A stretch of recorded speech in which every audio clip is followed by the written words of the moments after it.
Good morning students, welcome once again in Eclair International online classes. In the previous video lecture we have done in the motion, equations of the motions. First equation we already have done, derivation of the first equation we already have done, that is known as a velocity time relation equation. Today we will do second equation, that is also known as position time relation equation को दो position time relation. पिछली बार जब अपन ने बात करी थी velocity time equation के बारे में, तब अपन ने एक डायग्राम शो किया था जिसमें अपन ने y एक्सिस पे वेलोसिटी को लिया था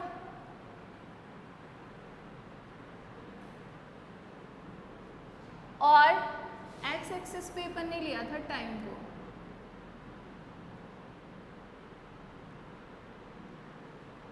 राइट?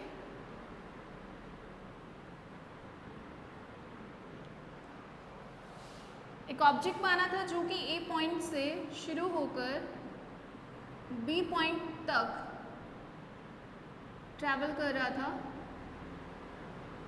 और इसमें अपन ने इस A पॉइंट तक, O से A पॉइंट तक उसकी इनिशियल वेलोसिटी को U बताया था।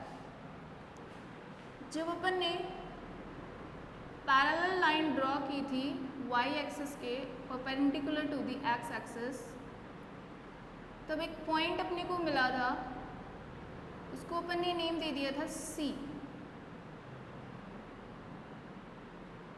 ठीक है? और इस OC को अपन ने इक्वल बताया था टाइम इंटरवल t के। राइट? जब अपन एक पैरेलल लाइन ड्रॉ करते हैं x एक्सिस के और perpendicular to the y axis, तो इस पॉइंट को अपन ने दिया था D। ये D अपन ने इसलिए पॉइंट दिया था बिकॉज BD जो अपन मान रहे थे that is velocity change, because BC all over जो BC है उसको अपन ने बताया था V, यानी फाइनल वेलोसिटी। तो बेसिकली अपन क्या कह सकते हैं कि OA is equals to U, BC is equals to V, OC is equals to T। Right? और अगर BD की बात करें तो BD क्या है? BC minus BD, BC minus DC। BC में से DC कैंसिल कर दीजिए और BD है क्या? Velocity change. Velocity change is equals to क्या है? BD। या फिर आप क्या कह सकते हो, if you are denoting acceleration is equals to velocity divided by velocity change divided by time taken. A is equals to velocity change क्या था? BD, taken time is equals to T. So we can say that BD is also equal to the AT. BD is equals to क्या आ गया आपके पास? AT। ठीक है? AT भी लिख सकते हो आप BD को। देखिए अब जो अपने को करना है वो है relation between the position time. Position देखिए कैसे निकालते हैं। पोजीशन होता है डिस्प्लेसमेंट भी बोल सकते हो आप, कि कोई ऑब्जेक्ट जो है वो इनिशियल पोजीशन से चल के फाइनल पोजीशन पे पहुंच गया, तो क्या पोजीशन है उसकी, जो उसने डिस्प्लेसमेंट किया वो उसकी पोजीशन है। और जब अपन ग्राफिकल रिप्रेजेंटेशन कर रहे थे तो मैंने कहा था कि अगर आपको डिस्प्लेसमेंट निकालना हो तो जितना एरिया उसने कवर किया है, जितना वो चला है, उसके एरिया के इक्वल अपन उसका डिस्प्लेसमेंट मानते हैं। तो देखिए यहाँ पर इतने टाइम इंटरवल में वो यहाँ से चल कर यहाँ पहुँच गया, तो टोटल एरिया जो उसने कवर किया दैट इज AB CO, ये पूरा का पूरे एरिया उसने कवर किया है। तो अगर इस पूरे एरिया को निकाल लिया जाए तो उसकी क्या आ जाएगी, पोजीशन आ जाएगी, किसके साथ, टाइम के साथ, कि इतने टाइम में उसने इतना डिस्प्लेसमेंट किया है, मींस उसकी पोजीशन ये है। तो अगर आपको पोजीशन निकालनी है तो S यानी displacement will be equal to the, किसके इक्वल हो जाएगा, इसके और इसके एरिया के, इसके और इसके एरिया के। रिमेमोराइज करिए, यूनिफॉर्म एक्सेलरेटेड मोशन जब अपन ने किया था, और जब मैंने कहा था कि जब यूनिफॉर्म एक्सेलरेटेड मोशन के लिए अगर आप पोजीशन डिटेक्ट करना चाहते हैं तो किस तरह से डिटेक्ट करेंगे, उसके लिए अपन ने निकाला था एरिया ऑफ ट्राइंगल और एरिया ऑफ रेक्टेंगल। यहाँ पे देखिए, ये रहा ट्राइंगल, ये रहा आपका रेक्टेंगल। तो इसमें भी वैसे ही डिस्प्लेसमेंट निकालना है अपने को। तो देखिए डिस्प्लेसमेंट कैसे निकलेगा इसका।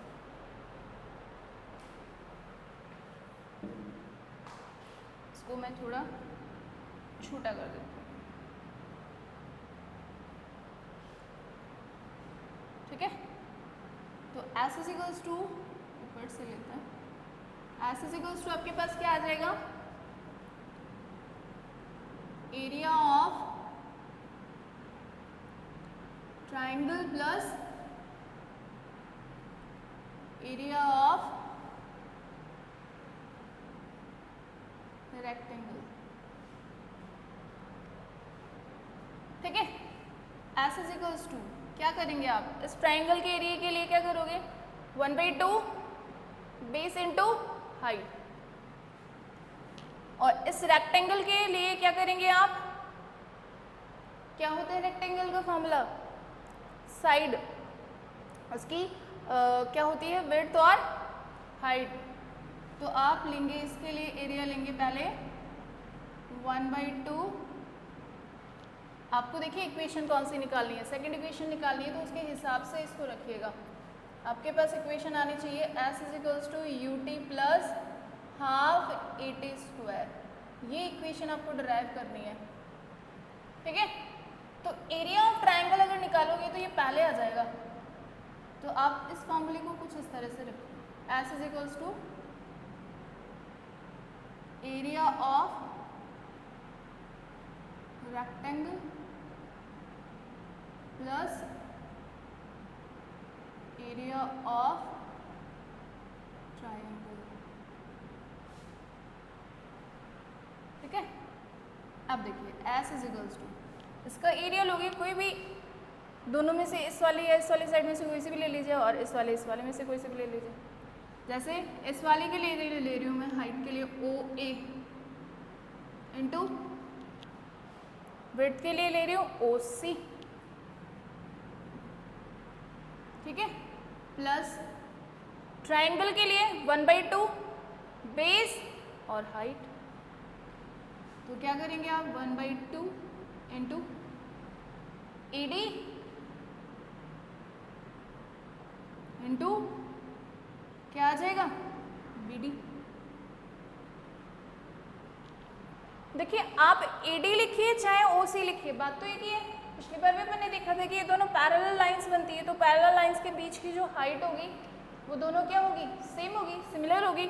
तो यहाँ पर AD या फिर OC, बात एक ही है, यानी AD will be also equal to the T। अब रिप्लेस कर दीजिए इनकी वैल्यूज से। OA देखिए यहाँ पे OA क्या लिया था अपन ने, initial velocity U into OC क्या है, T प्लस AD को अपन ने किसके इक्वल माना, OC के। तो यहाँ पे लिखिएगा पहले आप, because AD equal to the OC, so AD also equal to the T, ठीक है। तो यहाँ पे लिखिए, थोड़ा नीचे लिख लेते हैं इसको,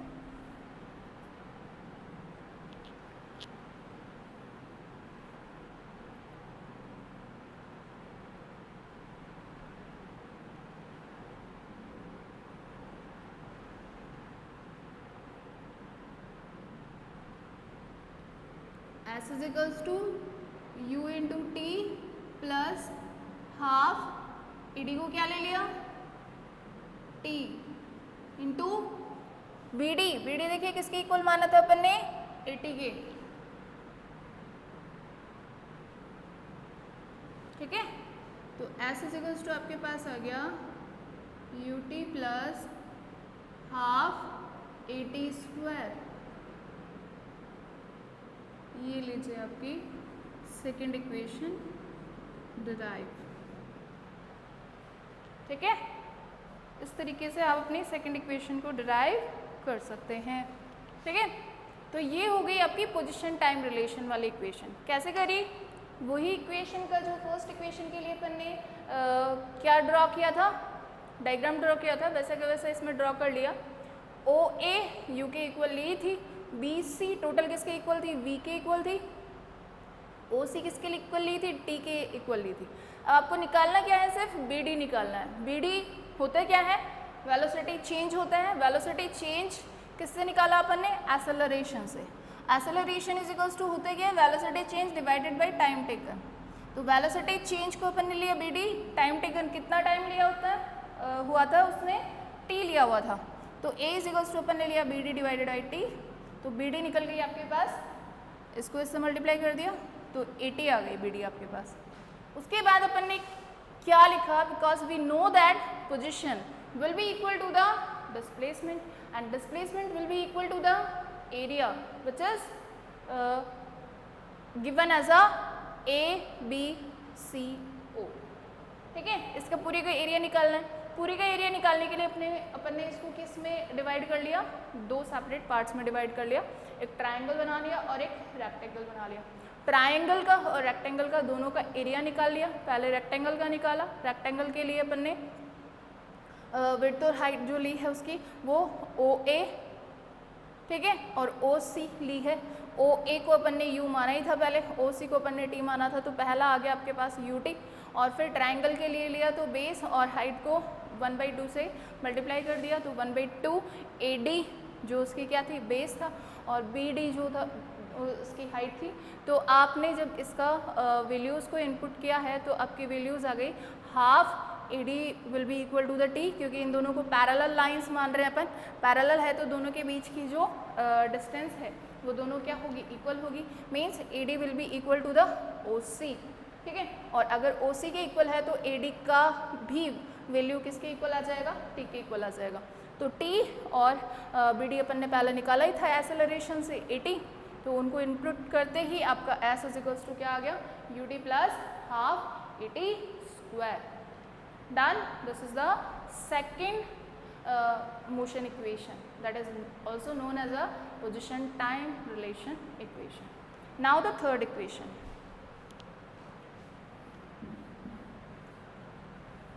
थर्ड इक्वेशन को भी आप इसी डायग्राम से लेंगे, लेकिन थर्ड इक्वेशन किसमें रिलेशन बताती है भाई, पोजीशन और वेलोसिटी में। तो थर्ड इक्वेशन को किस नाम से जाना जाता है, पोजीशन वेलोसिटी रिलेशन, ठीक है।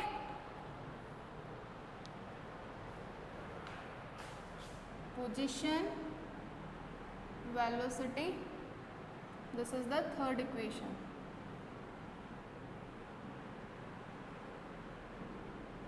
रिलेशन देखिए क्या करना है, डायग्राम ये रहेगा। इस बार सिर्फ अपने को एरिया जो निकालना है वो इसको डिवाइड करके नहीं निकालना।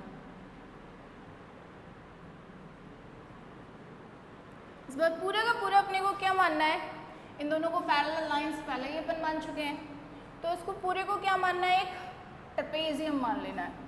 क्योंकि अपन थर्ड इक्वेशन क्या ले रहे हैं भाई, क्या होती है third equation, 2AS is equals to V square minus U square. इसको डिराइव करना है भाई आपको, ठीक है। तो इसको डिराइव करने के लिए वही पहले आप लेंगे OA इज इक्वल्स टू आपको लेना है U, BC is equals to आपने माना है V, ठीक है। OC इज इक्वल्स टू आपने लिया है T। आप OC लें AD लें बात एक ही है, ठीक है। इसके बाद अपन लेते हैं ट्रेपेजियम, क्योंकि अपने को किस में रिलेशन लेना है, पोजीशन और वेलोसिटी में। ये आपकी वेलोसिटी और ये इसकी पोजीशन, तो इसका पूरा एरिया निकाल लीजिए। तो आप क्या लिखेंगे, फॉर दिस रिलेशन क्या लोगे, relation S is equals to क्या लेंगे, एरिया ऑफ ट्रेपेजियम, ठीक है, एरिया ऑफ ट्रेपेजियम। क्या होता है भाई ट्रेपेजियम का area, 1/2 into height into addition of 2 sides, ठीक है। Addition of 2 sides, 2 parallel sides का एडिशन। वो दोनों पैरेलल साइड कौन सी है, OA और BC, ठीक है। दोनों साइड्स का पहले आप लिखिए 1/2 इंटू हाइट, हाइट कौन सी ले सकते हो, AD ले सकते हो, OC ले सकते हो। दोनों पैरेलल लाइंस के बीच की जो डिस्टेंस है वही तो हाइट होगी, तो आप AD लिखिए चाहे OC लिखिए, बात सिमिलर है। तो OC इंटू अब क्या होगा, एडिशन किनका, 2 पैरेलल लाइंस का। 2 पैरेलल लाइंस का जब एडिशन आप लेंगे तो आपके पास 2 पैरेलल लाइंस कौन सी है, OA प्लस BC। अब तक क्लियर है। ट्रेपेजियम का एरिया का फॉर्मूला होता है 1/2 into height into addition of 2 parallel lines. तो 2 पैरेलल लाइंस आपके पास है OA और BC, हाइट इनके बीच की जो डिस्टेंस है वो, तो आप OC लिखिए चाहे AD लिखिए, बात एक ही है, ठीक है। अब देखिए S इज इक्वल्स टू जो आपने लिखा है, पहले अपन निकालते हैं इनकी वैल्यूज। OC की वैल्यू होती है T, होती है, लेकिन यहाँ इसमें तो कोई T नजर आपको आ ही नहीं रहा, तो T नहीं ले सकते आप। तो आपको पता है कि फर्स्ट इक्वेशन, तो आप यहां लिखेंगे by the first equation of motion क्या होता है, v is equals to U plus AT होता है ना। तो आप क्या करेंगे, इसमें से T निकाल लीजिए, इसको इधर ले जाओ, तो क्या आ जाएगा, v minus you divided by A, ये आ जाएगा। किसके इक्वल आएगा ये, T के इक्वल। कैसे आया पता चल गया, u को ले गए इधर ले जाते हैं v में से माइनस। अब देखिए T को अलग करना है तो A को इधर भेजना पड़ेगा, ये मल्टीप्लाई में है, उधर जाते ही किसमें आ जाएगा, डिवाइडेशन में आ जाएगा, ठीक है। तो आपके पास OC की वैल्यू आ गई भाई, क्योंकि OC आपके किसके इक्वल है, T के इक्वल। तो आप क्या लिख सकते हो, so OC is equals to T and also equal to v minus you divided by A, ठीक है। बाकी की वैल्यू आपको पता ही है। तो S इज इक्वल्स टू आप लिखेंगे 1/2 इंटू OC की वैल्यू इनपुट करो, v minus you divided by A into इन दोनों को ऐड करिए, क्या है OA, क्या है भाई U प्लस BC क्या है पूरी V। देखिए कुछ मैथमेटिकल फॉर्मूला याद आ रहा है, v माइनस यू और u प्लस v। देखो v square a square plus b square जो होता है, या माइनस वाला a square minus b square कैसे लिखते हो, a plus b a minus b लिखते हो ना। तो यहाँ पे देखो वैसा का वैसा ही है, ये u के आगे माइनस लगा हुआ है, मतलब इसको माइनस में लेना है। बाकी ये v स्क्वायर हो जाएगा, ये माइनस यू स्क्वायर हो जाएगा, या फिर आप मल्टीप्लाई भी कर सकते हैं इनको। मल्टीप्लाई तो नहीं होगा क्योंकि दोनों के साथ अगर मल्टीप्लाई करोगे तो फिर आप काटते रह जाओगे, क्योंकि वो कटिंग में आएगा फिर, ठीक है। तो उस फॉर्मूले को याद करके चलिए आप, S is equals to 1/2 multiply में क्या आ जाएगा आपके, ए भी आ जाएगा ना। अब इस 1 को अगर मैं हटा ही दूँ तो कोई फर्क तो पड़ने वाला है नहीं, तो आप इसको इस तरह से लिखिए 2a v² minus u square.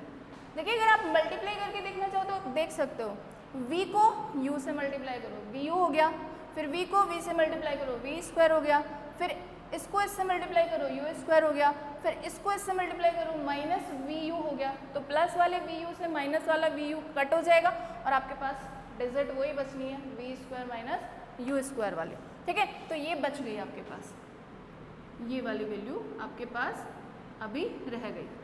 अब सिंपली इसको मल्टीप्लाई कर दीजिए s से, तो ये वाली इक्वेशन आ जाएगी 2as = v² माइनस u²। लीजिए थर्ड इक्वेशन डन। तो आपकी ये थी आपकी second equation and third equation. First equation we already have done.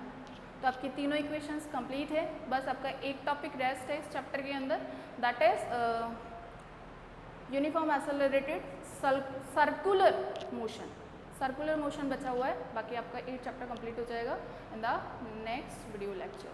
तो जितना भी हुआ है उसके बिहाव पे जितने भी न्यूमेरिकल्स आपके दे रखे हैं एंटैक्स और बैक दोनों, उनको करने की कोशिश कीजिएगा। और वर्कशीट में मैं और फॉर्मूलेज भेज दूँगी जो भी इसके रिगार्डिंग के हैं, या फिर न्यूमेरिकल्स भी भेज दूँगी, तो आप सॉल्व करके देखिएगा और जो भी क्वेरीज हो मेरे को भेज दीजिएगा। आज के लिए इतना ही, thank you and have a nice day.